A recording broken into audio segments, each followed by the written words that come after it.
የአድዋ ድል መታሰቢያ በታላቁ አሜሪካ The Battle of Adwa, fought on March 1st, 1896, stands as one of the most consequential victories in modern world history. ራስጥልን ውድ የመሴቱ ቤተሰቦች በአሜሪካ ሀገር የአድዋ ድል መታሰቢያ ቀን ስለሰየመችው ግዛት እንዲሁም ለዳግማዊ አጼ ሚኒሊክና እቴጌ ጣይቱ ስለተሰጠው ምስክርነት ልነግራችሁ ወደናል። እንዲህ አይነት መረጃዎች በየጊዜው እንዲደርሷችሁ መሴቱ ዳይን በመወዳጀት አብራችሁን ቆዩ። ይህ መሴቱ ዳይ ነው።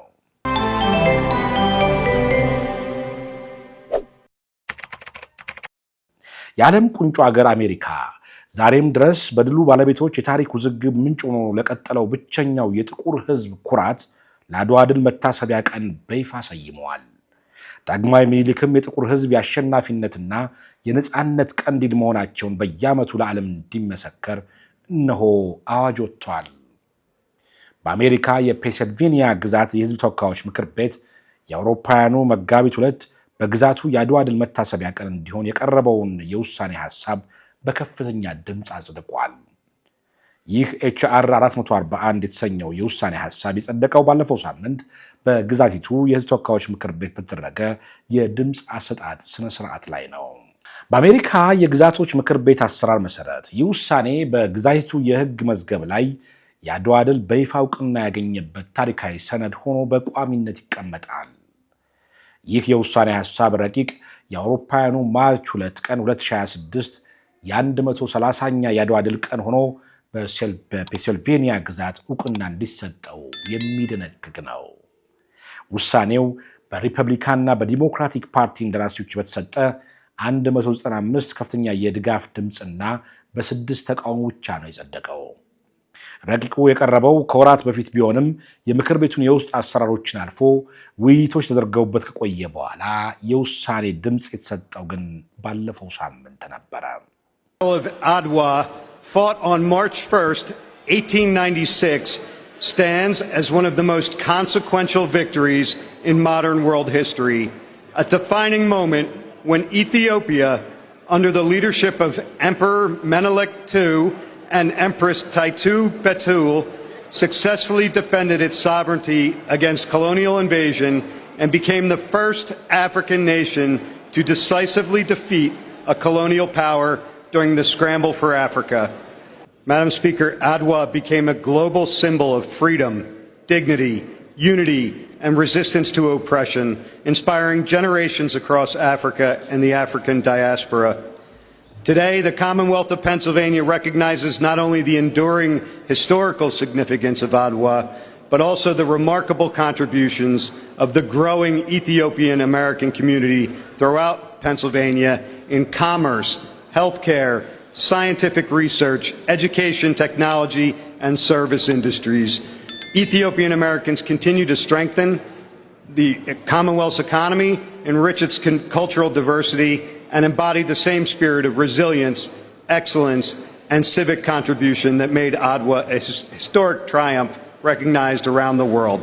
Thank you, Madam Speaker. ይህም ለአፍሪካ አሜሪካውያን በሀገረ ግዛት ውስጥ ለሚኖሩ ትውልደ ኢትዮጵያን ሁሉ ታላቅ ኩራት ነው ብለዋል። የፔንሲልቬኒያ ግዛት የተወካዮች ምክር ቤት በበኩሉ በድረገጹ ባሰፈረው ጽሑፍ አውሮፓውያን የአፍሪካ ሀገራትን ቅኝ ግዛት በያዙበትና መቼም ነፃ የሚወጡ በማይመስሉበት በዚያን ወቅት ኢትዮጵያ ነፃነቷን በማስከበር የአድዋ ድልን አድምቀዋል። በዚህም ኢትዮጵያ ቅኝ ያልተገዛች ብቸኛዋ አፍሪካዊት አገር በመሆን በ19ኛውና በ20ኛው ክፍለ ዘመን በነበሩ የዓለም ሀያላን እውቅና ማግኘቷን ገልጸዋል። የአውሮፓውያኑ መጋቢት 2 በፔንሲልቬኒያ ግዛት የአድዋ ድል መታሰቢያ ቀን እንዲሆን ውሳኔ ማሳለፉንም አስታውቀዋል። የአድዋ ድል ቀን በማክበር የአሜሪካን ታሪክም እናስከብራለን ብለዋል።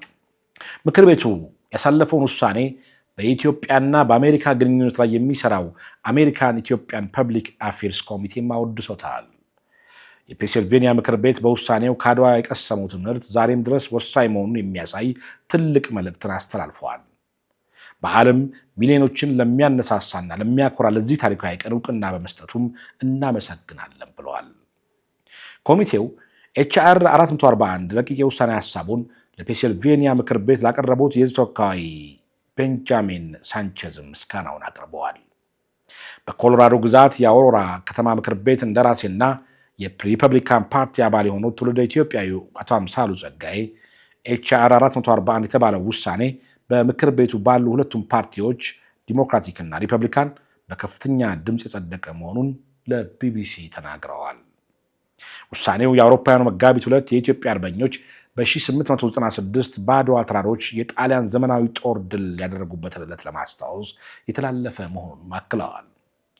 13 ሚሊዮን ሕዝብ በሚኖርባት ፔንሲልቬኒያ ግዛት በርካታ ትውልደ ኢትዮጵያውያን ፊላዴልፊያን ጨምሮ በሌሎች የግዛይቱ ትልልቅ ከተሞች ውስጥ ይኖራሉ።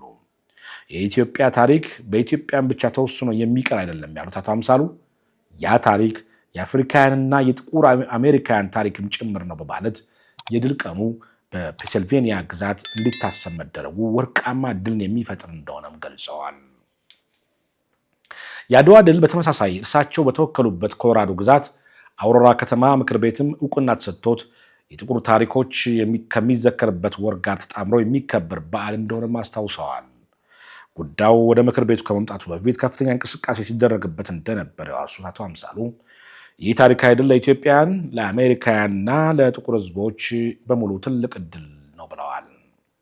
በግዛይቱ መጋቢት 2 2026 ለ130ኛው የአድዋ በዓል መታሰቢያ እንዲሆን ተወሰነ ሲባል ትርጉሙ ምንድን ነው? ለምንስ ውሳኔው ረጅም ጊዜ እንዲወስድ ቻለ? በሚል የተጠየቁት አቶ አምሳሉ በምክር ቤት አሰራር የውሳኔ ሀሳቦች ብዙ ማለፍ ያለባቸው ሂደቶች ስላሉ ነው ብለዋል። መጋቢት 2 የአድዋ ቀን መባሉ ደግሞ ለአንድ ጊዜና ለአንድ ዓመት ብቻ ሳይሆን ቋሚና ቀጣይ እንደሆነ አብራርተዋል። ዕለቱ ለአድዋ ድል መሰየሙ በተግባር ምን ማለት እንደሆነ ጠይቀው በግዛይቱ ቀን መቁጠሪያ ወይም ካላንደር ውስጥ የአድዋ ቀን ተብሎ ተካቶ ታስቦ ይውላል። ይህም ትልቅ ትርጉም ያለው ሲምቦሊክ ነው ብለዋል። ሆኖም ውሳኔው በዚያው ግዛት ተፈጻሚ የሚሆን እንጂ ወደ ፌዴራል የማያመራ እንዳልሆነም አክለዋል።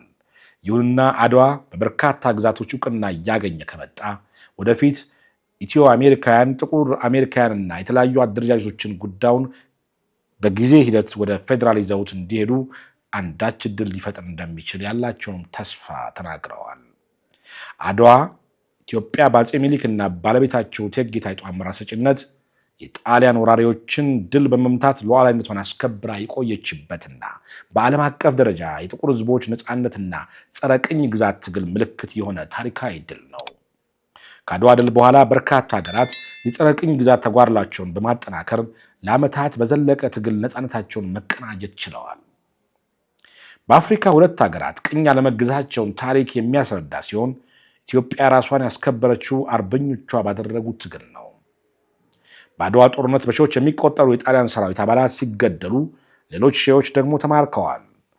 መድፎችን ጨምሮ ከፍተኛ መጠን ያለው የጦር መሳሪያዎችን መማረካቸውን ታሪክ ያስረዳል። በተጨማሪም የጣሊያንን ሰራዊት ከመሩት መኮንኖች መካከል ጀነራል አልበርቶኒ ሲማረክ ዋና አዛዥ ጀነራል ባራቶሪ ሸሽቶ አምልጠዋል። ኢትዮጵያ ይህንን ታሪካዊ ድል የተጎናጸፈችበትን የካቲት 23 ቀን በየዓመቱ በደማቅ ታሪካዊ ሁነቶች ታከብራለች። ይህ ማስቴቱ ላይ ነው።